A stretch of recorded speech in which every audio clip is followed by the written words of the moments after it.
A small island called Tuamotu Island in Gisborne, situated in Sponge Bay, has a rich past. The island has undergone numerous transformations throughout its existence, despite being a popular destination.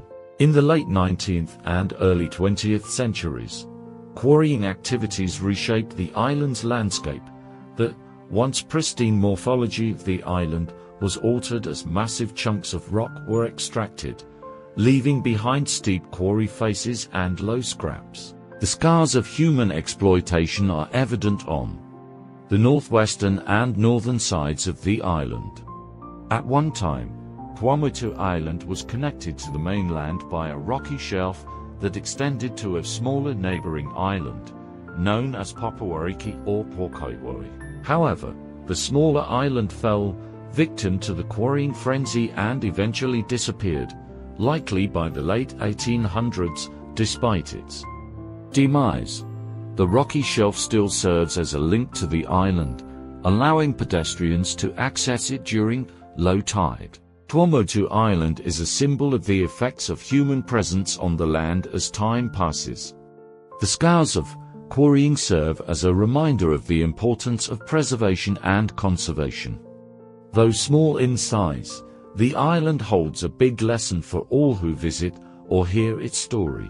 The most significant modification to the natural morphology of Tuamotu Island occurred from quarrying. In 1872, Gisborne was officially designated a port, marking the beginning of plans for the construction of a deep-water harbour. It wasn't until 1882 that a breakwater plan was accepted by the newly formed Harbour Board, and a quarry site was selected at Tuamotu Point. The team of archaeologists were enthralled as they stepped onto Tuamotu Island. The lush greenery, the sound of waves crashing on the shore, the remnants of Maori settlements peeking out from the overgrowth, it was clear that this island held secrets waiting to be uncovered. Ngoti Oniwan, Teirawiti Polytechnic, Gisborne District Council, Eastland Infrastructure, and the Department of Conservation had joined forces with a noble mission in mind: to reforest Tuamotu Island, creating a safe haven for endangered plant species. The focus was on using ngao as a cover plant, with the hope of underplanting other native species like karaka to restore the island to its former glory. But before the planting could begin, the team needed to understand the history of the island.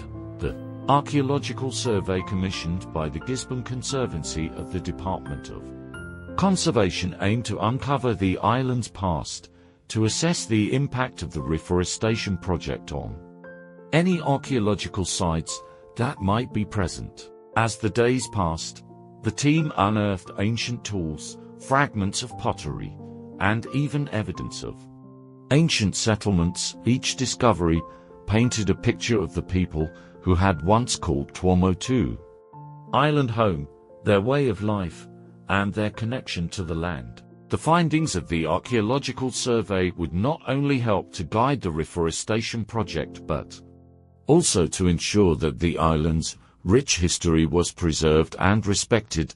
The team worked tirelessly, knowing that their efforts were not just about planting trees, but about honoring the past and safeguarding the future. And as the first saplings were planted in the fertile soil of Tuamotu Island, the team felt a deep sense of gratitude. The island had been given a second chance, a new beginning, and as the plants took root and began to thrive, it was clear that the spirit of the land was alive and well, ready to flourish once more. Thanks for watching. Don't forget to like, comment, share and follow.